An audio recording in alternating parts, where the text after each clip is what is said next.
अहिले तालबराई मन्दिरमा छौँ हामी पोखरा जिल्लाको मुक्तिनाथको यात्राको क्रममा भोगाई सेयर गरिरहँदा हामी मुक्तिनाथ जाने क्रममा मुक्ताङ छिर्ने बित्तिकै एउटा प्रहरी चौकीमा जति पनि सवारी साधन उता प्रवेश गरिरहेको थियो सबैको डिटेल इन्ट्री गरिरहेको थियो।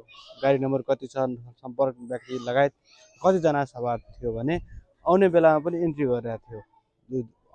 जाँदा पनि आउँदा पनि इन्ट्री गरिरहेको थियो। यसमा अलिकति फरक के थियो भने उहाँहरूले एउटा माइनर टाइपको डायरीमा टिपिराख्नु भएको थियो।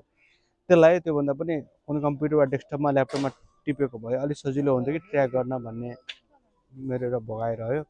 किनकि अब यसलाई फेरि इन्ट्री गर्ने अनि त्यसै बल्ल त्यो नम्बर निकाल्न सजिलो गराउन सकिन्छ होला। तर अहिले नै एकैचोटि गऱ्यो भने झन् बेटर हुन्थ्यो कि म्यानुअली भन्दा पनि डिजिटली राख्दा बेटर हुन्छ जस्तो लाग्छ भने